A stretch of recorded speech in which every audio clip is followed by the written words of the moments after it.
Has been lifted. Here is what his owner had to say about his quarterback. Robert Kraft said this: "As I said during this process and throughout his Patriots career, Tom Brady is a classy person of the highest integrity. He represents everything that is great about this game and this league, yet with absolutely no evidence of any actions of wrongdoing by Tom in the Wells report. The lawyers at the league still insisted on imposing and defending unwarranted and unprecedented discipline. Judge Richard Berman understood this, and we are greatly appreciative of his thoughtful decision that was delivered today. Now we can return our focus to the game on the field." Well, not really, because there's going to be an appeal. Mark Schlereth is here. Thanks for being with us. It's my pleasure. Always good to have you.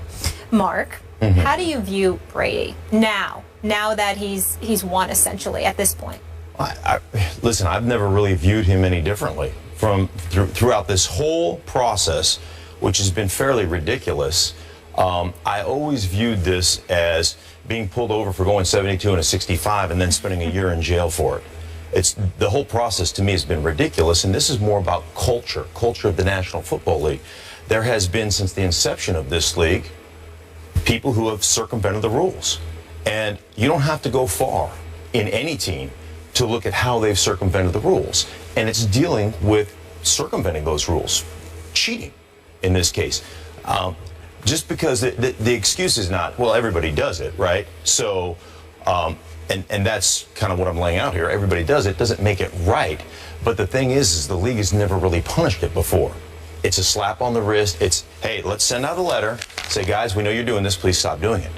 And this has gone to an extreme, this extreme kind of quote-unquote witch hunt that obviously Judge Berman decided, I disagree with the way the league went through this process with and I heard you talking this morning, the fairness of this process.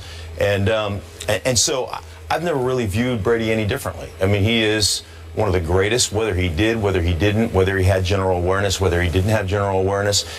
It really wasn't a big deal to me in the overall scheme of things, because I understand the culture of this league, and I understand they're trying to change the culture of this league. I think they just went about it the wrong way. Yeah. Can I say to your question on what do you think of Brady, it seems to be tough for people to realize and to separate what you think of Brady and what you think of this case. I'll take myself for example. I think the world of Brady. I think Brady is one of the best quarterbacks of all time, and from what I've been told, a great guy, a great teammate, a great friend. But I also think he looks very culpable in this situation, and that his punishment should have been upheld. They're not one and the same. You can think highly of Brady and think this punishment should have been upheld. We often seem to think these are just proxies for how we view the Patriots. Like, I'm just a Patriots fan or I'm not a Patriots fan, or I'm a Brady fan or I'm not a Brady fan. That's not what this is about. It's not about being emotionally attached to any one emblem or human being. You can hold both opinions. I think Brady is great. He will go down as great. And when it's all said and done and somebody writes his obituary in the New York Times, this will be a very small line towards the end. Possibly non-existent.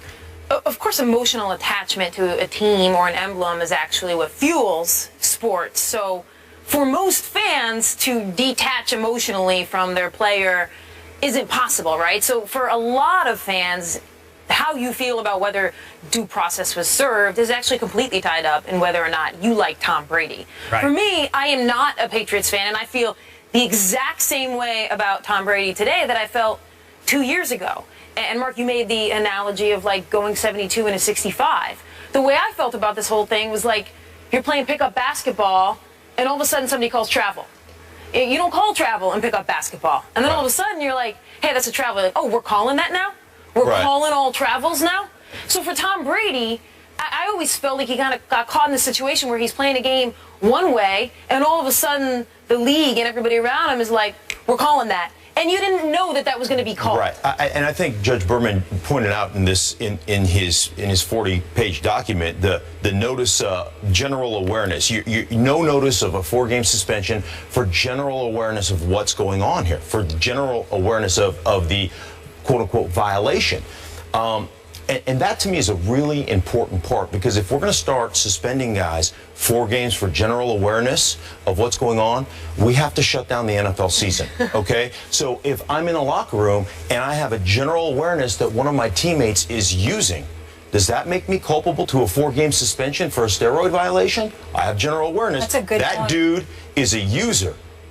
And now all of a sudden I can be suspended for that. The hypocrisy of the league, and the problem with this is there's so much hypocrisy, and I think that's where everybody's looking at the league right now as being besmirched. So I can go into, you want to talk about as an offensive player and playing in this league for 12 years, I guess enhancement or unfair advantages. Let's call it unfair advantages, the deflated ball. This year, the Atlanta Falcons and Rich McKay, who is the president, CEO of the Atlanta Falcons, it was found that they were pumping crowd noise into their stadium. Okay, now that is far more an egregious violation and an advantage than some deflated footballs or potentially deflated footballs. Being an offensive player coming out of the end zone, in Atlanta or in New Orleans, if they're pumping crowd noise in, impossible to hear the snap count. The one advantage I have is snap count. When coming out of the end zone, they're on turf with trained pass rushers. That's a huge advantage. Rich McKay is the head of the competition committee. I believe their violation. Reinstated, yep. Yes, their violation was, I think it was $350,000 and maybe a 5th-round draft choice for doing that, which to me is far more egregious. That was the violation. He spent what, a month, 6 weeks suspended, and now he's back as the head of the competition committee.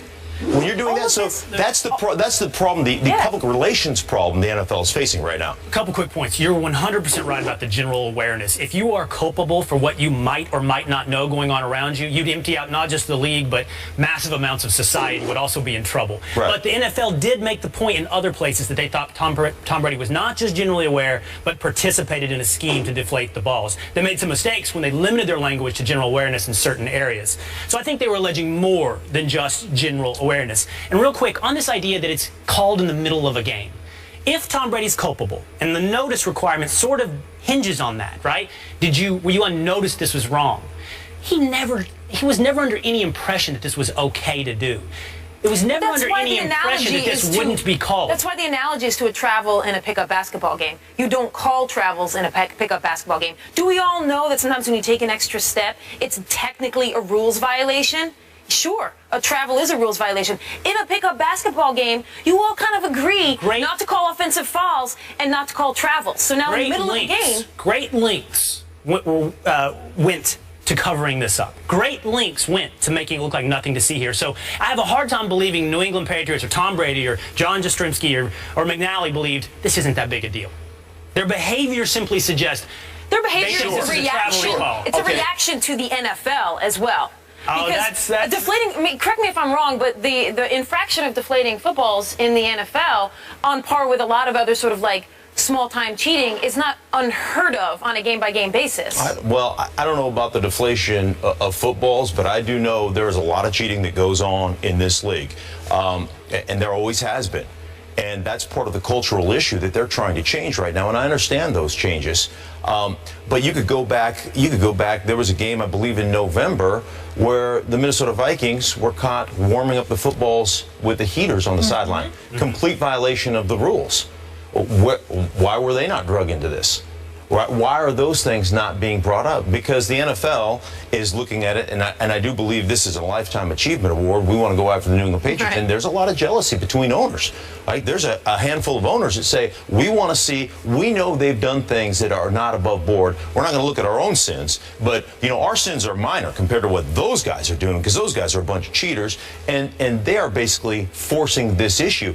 And I would hope that the owners would look at this situation, what's good for the game, and say, we need to make changes. But the bottom line is money doesn't care who owns it. So it doesn't matter, just because you have a lot of money doesn't make you a guy that's going to make intelligent decisions. It doesn't make you a guy that's going to make reasonable decisions. And so I look at the ownership and say, I hope it's a catalyst for change. I don't know that it's going to be, because they continue to get beat up in court, one after the other, after the other, after the other. I hope it's a catalyst for change so that they can come together and collective bargain these things. Well, and they're trying to make all these changes at 100 miles an hour. I mean, their house is out of order, and they got caught with this in a dead sprint. At what point are they going to realize they got to slow down, maybe reevaluate Be proactive rather than reactive. instead of just making all of these decisions when your house isn't even in order on what you are disciplining? Right, so as soon as something like this happens, we're reactive as a league. Then we commission a study, and we bring a bunch of people in that have never been inside a locker room, never coached a team, never played, and they make what they think is a reasonable decision on how we're going to go about this. And there's no collaborative nature between players, between the Players Association, and between the NFL. And ultimately, if you don't have that collaboration and you're not in lockstep with that, it's just never going to work out. So why they wouldn't do that, why they have adhered to this, the commissioner's got the ultimate autonomy and authority to do whatever he wants, it really makes no sense to me why they wouldn't actually collaborate. But there is, bad blood between the two, that's for sure. I feel like they also poll public opinion as well, too, and do factor that in as well, especially we saw that with Ray Rice. No question. Mark, thank you so much for being with us. Have a fantastic Labor Day weekend. I will, thank you. You enjoy with the fam. We'll see you soon. And up next, we're going to talk about the quarterback Tom Brady faced in the Super Bowl. Russell Wilson locks in on a fat new contract with the Seahawks. Good for him. Now, can Wilson and the Hawks look onto a third straight Super Bowl trip? It's the NFC bottom lines. That's next. Stay here.